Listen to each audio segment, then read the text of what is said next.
Hello friends, good morning. Welcome to one day exam target. आप सभी का स्वागत है आपके अपने चैनल वनडे एग्जाम टारगेट पर। यहाँ पर जैसा कि आप सभी जानते हैं, मॉर्निंग में 6 बजे करंट अफेयर की क्लास चलती है और दोपहर में 3 बजे आपकी जीएस की क्लास चलती है, जिसमें हम एनसीईआरटी के क्वेश्चन कवर करते हैं। मॉर्निंग 6 बजे आपकी करंट अफेयर की क्लास डेली चलेगी। ये दोनों क्लासेज आपकी कंटिन्यू चलती रहती हैं। तो बिना किसी देरी की क्लास को करते हैं स्टार्ट। और आप सभी लोग जितने भी स्टूडेंट वीडियो को देख रहे हैं, फटाफट से एक बार जल्दी से करेंगे वीडियो को लाइक और दोस्तों में लिंक को शेयर कर देंगे, जिससे कि सभी तक ये वीडियो पहुंचे, सभी का फायदा हो सके और मुझे भी ग्रो करने का मौका मिल सके। तो ये आप सभी के ऊपर है, तो इतना ज़रूर कीजिएगा, ठीक है। चलिए क्वेश्चन को स्टार्ट करते हैं। क्वेश्चन है, हाल ही में ग्लोबल स्मार्ट सिटी इंडेक्स में शीर्ष स्थान किसे मिला है? विकल्प यहाँ पर हमारा सही हो जाता है ऑप्शन ए, सिंगापुर को मिला है। ऑप्शन ए, सिंगापुर को ग्लोबल स्मार्ट सिटी इंडेक्स 2020 में शीर्ष स्थान मिला है, ठीक है। तो ये जारी किया है किसने? आईएमडी ने। IMD institute for management development, institute for management development ने ये इंडेक्स जारी किया है। तो इसने Singapore university for technology and design के साथ मिलकर के ये इंडेक्स जारी किया है, ये भी ध्यान रखिएगा। यानी कि आईएमडी ने SUTD के साथ मिलकर के इंडेक्स जारी किया है। Singapore university for technology and design इसका फुल फॉर्म है। इसके साथ मिलकर के स्मार्ट सिटी इंडेक्स 2020 जारी किया है। यहाँ पर 2020 जोड़ लीजिएगा। और इस स्मार्ट सिटी इंडेक्स में ये जो 2020 वाला है, इसमें कुल 109 शहरों का सर्वेक्षण किया गया है। तो इस सूचकांक में सिंगापुर शीर्ष स्थान पर है। उसके बाद है, देखिए उसके बाद आपको यहाँ पर बताते हैं, उसके बाद है हेलसिंकी और तीसरे नंबर पर है ज्यूरिक। ये शीर्ष 3 स्मार्ट शहरों के रूप में शामिल हैं, शीर्ष 3। और स्मार्ट सिटी इंडेक्स 2020 में अगर हम भारतीय शहरों की बात करते हैं तो इसमें कौन शीर्ष स्थान पर रहा है, ये क्वेश्चन आपके लिए इंपॉर्टेंट हो जाता है। तो भारतीय शहरों में हैदराबाद कौन है? हैदराबाद शीर्ष स्थान पर रहा है, जिसे 85वें स्थान पर रखा गया है। और स्मार्ट सिटी इंडेक्स में एक बहुत ही दुखद बात है कि 2020 का स्मार्ट सिटी इंडेक्स है, इसमें भारतीय शहरों की रैंकिंग में काफ़ी ज़्यादा गिरावट देखी गई है। सूचकांक में जो भारतीय शहर शामिल हैं उनके बारे में भी आपको बता देते हैं। जैसे हैदराबाद है, शीर्ष स्थान पर है, ठीक है। इसमें इसको 67वां स्थान मिला है। अभी तो 85वां है, लेकिन यहाँ पर हम 2019 में भी देखिए, साथ साथ में यहाँ पर हम आपको और क्लियर कर देते हैं। हैदराबाद है, हैदराबाद इसे मिला है 85वां स्थान, लेकिन 2019 में कितना मिला था वो हम ये ब्रैकेट में लिखते चलेंगे। 67वां स्थान तक गिरावट देखने को मिली कि नहीं मिली। फिर है नई दिल्ली 86वां स्थान, जो कि इधर था 68 स्थान पर। मुंबई 93वें स्थान पर, 2019 में 78वां स्थान था। बेंगलुरु 95 स्थान पर, जो कि 2019 में 79वां स्थान था। क्लियर हो गया? चलिए हम अगले क्वेश्चन पर चलते हैं। नेक्स्ट हमारा क्वेश्चन आप सभी की स्क्रीन पर है। क्वेश्चन नेक्स्ट है, हाल ही में अंतर्राष्ट्रीय समान वेतन दिवस कब मनाया गया? ऑप्शन यहाँ पर हमारा ए सही हो जाता है 18 सितंबर। International equal pay day, international equal pay day इस बार 18 सितंबर 2020 को पहली बार वैश्विक स्तर पर अंतर्राष्ट्रीय समान वेतन दिवस मनाया गया, पहली बार, ठीक है। अच्छा, यहाँ पर ये जानिए कि जो अंतर्राष्ट्रीय समान वेतन दिवस का जो इतिहास है, यानी कि कब से मनाए जाने की इसकी घोषणा की गई, तो संयुक्त राष्ट्र महासभा ने 15 नवंबर 2019 को अपने 74वें सत्र में 18 सितंबर को अंतर्राष्ट्रीय समान वेतन दिवस के रूप में घोषित करते हुए इस प्रस्ताव को अपनाया था। तो ये इस बार 18 सितंबर को ये मनाया भी गया समान वेतन दिवस।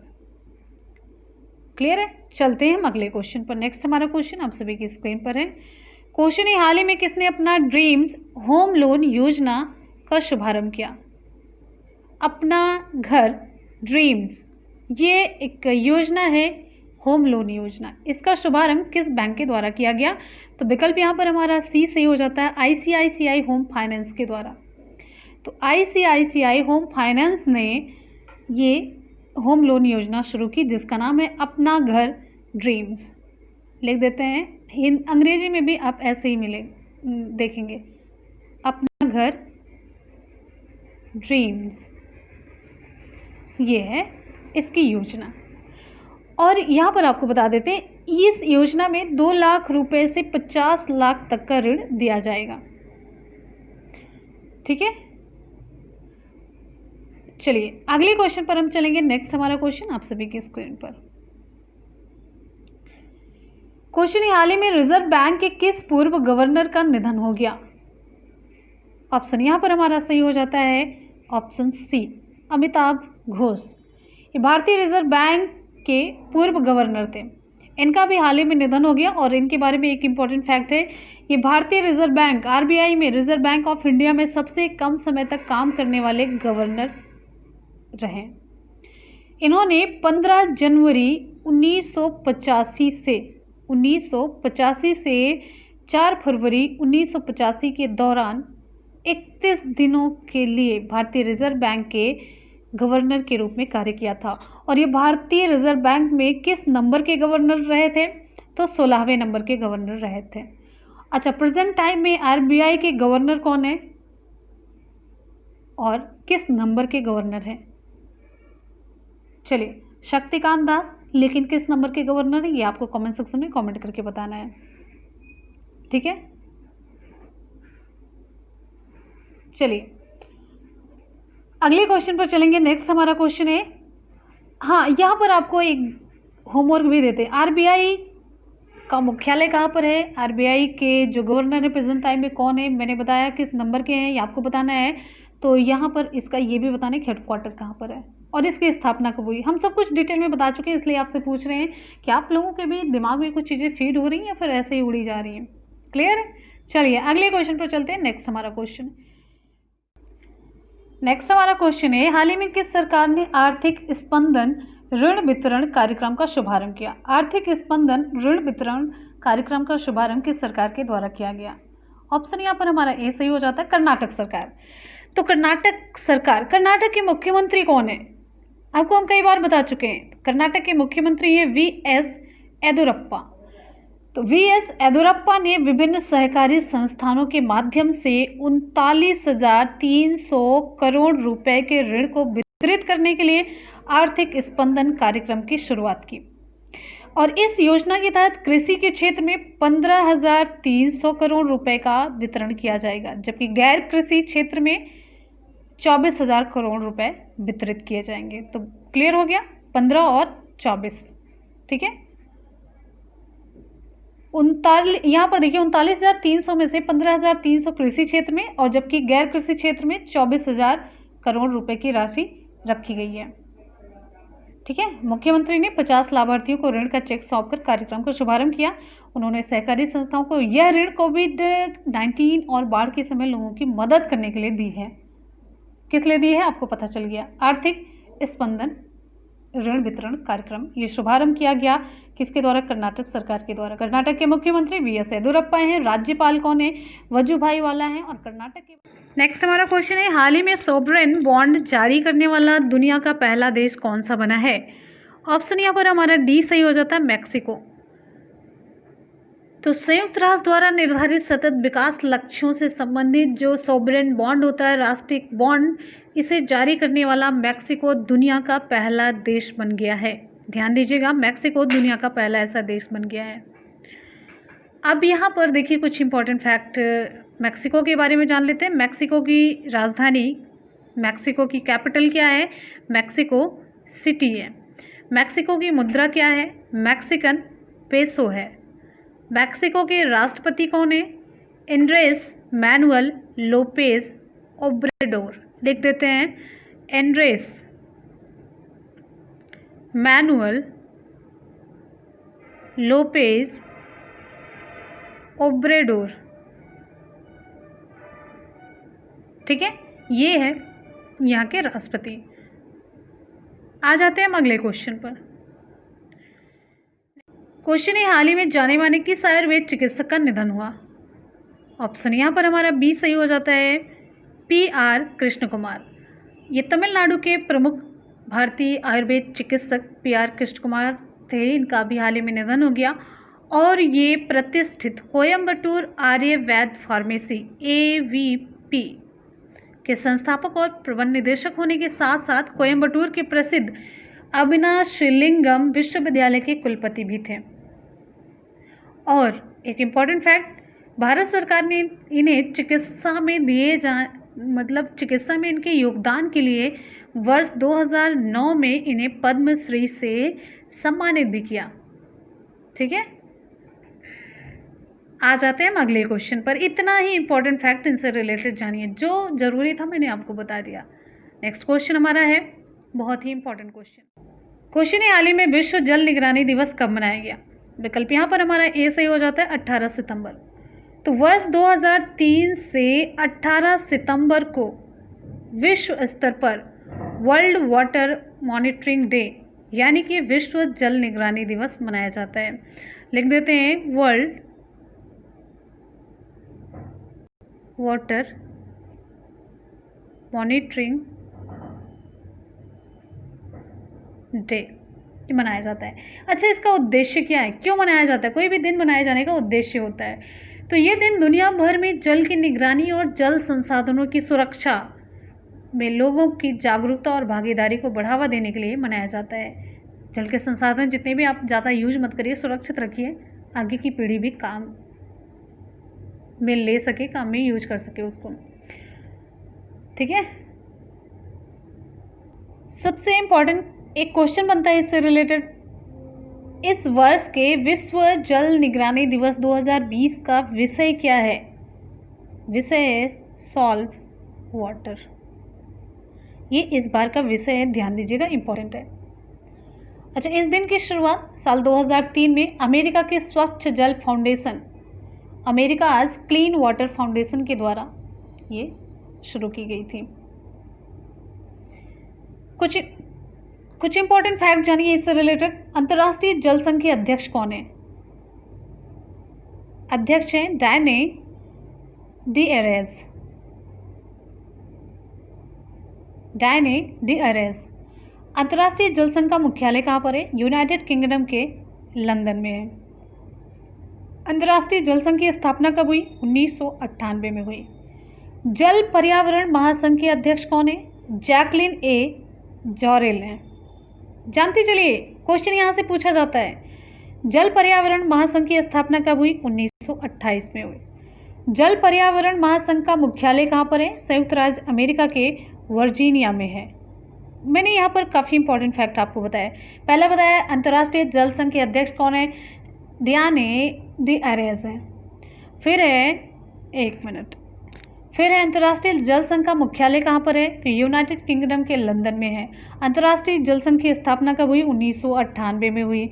अब आगे आते हैं, जल पर्यावरण महासंघ के अध्यक्ष कौन है? जैकलिन ए जॉरेल हैं। जल पर्यावरण महासंघ की स्थापना कब हुई? 1928 में हुई। जल पर्यावरण महासंघ का मुख्यालय कहाँ पर है? संयुक्त राज्य अमेरिका के वर्जीनिया में है। अगले क्वेश्चन पर आते हैं। नेक्स्ट हमारा क्वेश्चन है हमारा, हाल ही में आज़ादी, फ्रीडम, फासिज्म, फिक्शन, ये पुस्तक किसने लिखी? बहुत ही इंपॉर्टेंट। विकल्प यहाँ पर हमारा सही हो जाता है ए, अरुंधति राय ने। तो अरुंधति रॉय के द्वारा ये किताब लिखी गई, आज़ादी, फ्रीडम, फासिज्म, फिक्शन। और इसे प्रकाशित किया जा रहा है पेंगुइन बुक्स लिमिटेड के द्वारा। ये नॉन फिक्शन बुक है, इसमें निबंधों का एक संग्रह है जो एक तरीके से आप कह सकते हैं कि जो बढ़ती हुई अधिनायकवाद की दुनिया में स्वतंत्रता का अर्थ बतलाती है। इनके निबंध संग्रह में भाषा की भूमिकाओं और कोविड-19 के कारण वैश्विक महामारी के बीच वैकल्पिक काल्पनिक भूमिकाएं भी शामिल हैं। तो ये अरुंधति रॉय की बुक बहुत ही अच्छी होती। इनकी एक बहुत ही फेमस बुक है जिसका नाम है, अरुंधति रॉय की बहुत ही फेमस बुक है, बहुत ही फेमस, और एग्ज़ाम में खूब पूछी जाती है।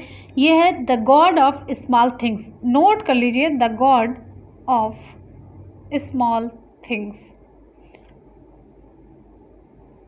ठीक है, और एक इनकी पुस्तक है, इनकी पुस्तक दूसरी है जो और पूछी जाती है। पहले सबसे ज़्यादा तो ये पूछी जाती है, the God of small things. फिर है the ministry of utmost happiness. Note कर लीजिए, the ministry of utmost happiness. ये है, इनकी 2 बुक है, बहुत ही इंपॉर्टेंट है, बहुत अच्छी राइटर है, मतलब बहुत ही बढ़िया लिखती है। The God of small things जिस तरीके से फेमस है वैसी ही वो बढ़िया है। आप लोग कभी बुक पढ़ने की आदत डालिए, और अगर आप में बुक पढ़ने की आदत हो तो ये सारी बुक्स ज़रूर पढ़ा करिए। और आपको बता दें, यहाँ पर मैंने पूरे साल की यानी कि जनवरी से लेकर के पूरे बुक की वीडियो बनाई है, तो आप लोग कमेंट सेक्शन में हम लिंक दे देंगे, और लास्ट में जैसे वीडियो खत्म होगा तो यहाँ पर एक इन स्क्रीन पर आता है, वीडियो दिया रहता है कि आप इसे देखें, तो यहाँ पर हम ज़रूर दे देंगे। मान लीजिए डिस्क्रिप्शन बॉक्स में आपको खोजना मुश्किल लगे तो यहाँ पर आप लोग जैसे वीडियो खत्म होगा आपको यहाँ पर मिल जाएगा, तो आप लोग उस पर क्लिक करेंगे तो वीडियो दिख जाएगा, और उसमें आप एक और बुक जोड़ लीजिएगा। जैसे जैसे बुक आती जाए उसमें आप जोड़ लीजिएगा तो पूरा आपका बुक कंप्लीट तैयार हो जाएगा, बुक अलग से पढ़ने की ज़रूरत नहीं होगी। इसी तरीके से हम सारी सीरीज स्टार्ट करेंगे, सभी एक जगह पर कलेक्ट कर करके, ठीक है। चलिए अगले क्वेश्चन पर आएंगे, और अगला क्वेश्चन यहाँ पर हो जाता है कंप्लीट, आगे नहीं है, यानी कि यहाँ पर आज की क्लास का जो करंट अफेयर है वो कंप्लीट हो जाता है। करेंगे हम एक बार जल्दी से सुपरफास्ट रिवीजन। एक बार जितने भी स्टूडेंट वीडियो को देख रहे हैं प्यार से वीडियो को करेंगे लाइक का बटन वो आपका ब्लू हो जाना चाहिए बस, और दोस्तों में लिंक को शेयर कर देंगे। चलिए अगले क्वेश्चन पर चलते हैं। हमारा अगला क्वेश्चन है सुपरफास्ट रिवीजन में, हाल ही में ग्लोबल स्मार्ट सिटी इंडेक्स में शीर्ष स्थान किसे मिला है? ऑप्शन ए हमारा सही हो जाता है सिंगापुर को। नेक्स्ट है, हाल ही में अंतर्राष्ट्रीय समान वेतन दिवस कब मनाया गया? Option A 18 September. Next question है, हाल ही में किसने अपना घर ड्रीम्स होम लोन योजना का शुभारंभ किया? ऑप्शन सी सही हो जाता है आईसीआईसीआई होम फाइनेंस ने। अगला क्वेश्चन है, हाल ही में रिजर्व बैंक के किस पूर्व गवर्नर का निधन हो गया? ऑप्शन यहाँ पर हमारा सही हो जाता है ऑप्शन सी अमिताभ घोष। अगला क्वेश्चन है, हाल ही में किस सरकार ने आर्थिक स्पंदन ऋण वितरण कार्यक्रम का शुभारंभ किया? ऑप्शन हमारा ए सही हो जाता है कर्नाटक ने। क्वेश्चन है, हाल ही में सॉवरेन बॉन्ड जारी करने वाला दुनिया का पहला देश कौन सा बना? ऑप्शन डी सही होता है मैक्सिको। नेक्स्ट हमारा क्वेश्चन है, हाल ही में जाने माने किस आयुर्वेद चिकित्सक का निधन हुआ? ऑप्शन यहाँ पर हमारा सही हो जाता है बी पी.आर. कृष्ण कुमार, जो कि तमिलनाडु से हैं। हाल ही में विश्व जल निगरानी दिवस कब मनाया गया? हमारा ऑप्शन यहाँ पर ए सही हो जाता है 18 सितंबर। नेक्स्ट क्वेश्चन पर आएंगे, हमारा अगला क्वेश्चन है, हाल ही में आज़ादी फ्रीडम फासिज्म फिक्शन ये पुस्तक किसने लिखी? विकल्प हमारा ए सही हो जाता है अरुंधति रॉय ने लिखी।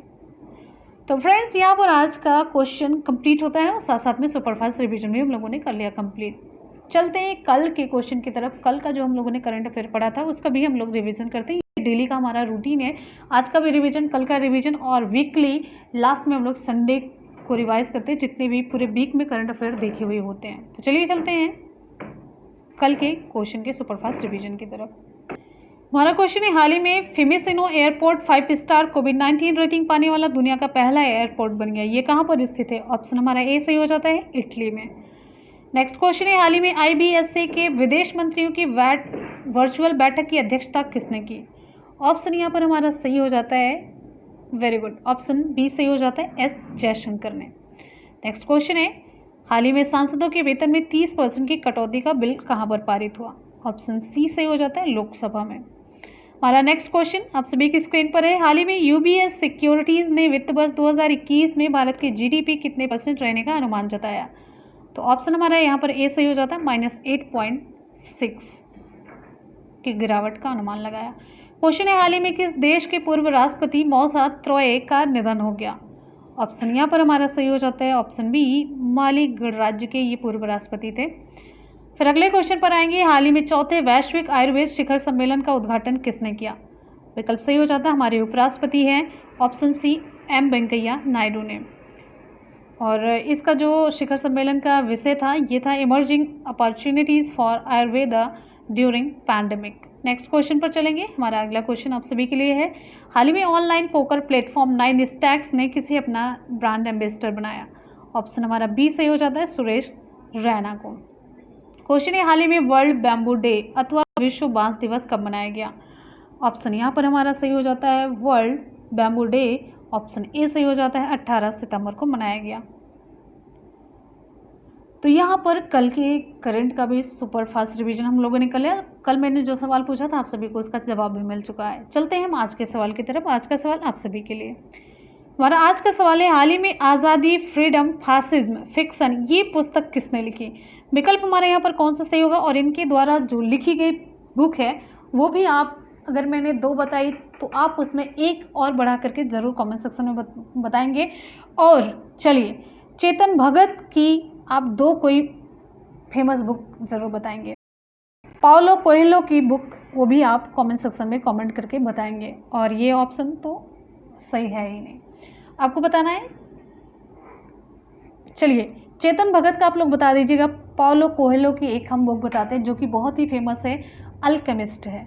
अल्केमिस्ट है, तो ये बहुत ही फेमस है, ये पूछा जाता है इनकी बुक। ये मैंने बता दिया, आप लोगों को बस चेतन भगत का बताना और जो ऑप्शन सही हो उससे कमेंट सेक्शन में बताना। साथ में और भी इनकी बुक्स अगर आप बता दी मुझे बहुत खुशी होगी, मुझे पता चलेगा कि आप लोग मेरी बात को ध्यान से सुनते हैं और समझने की कोशिश करते हैं और उसे अप्लाई भी करते हैं कि दिमाग में फीड हो जाए।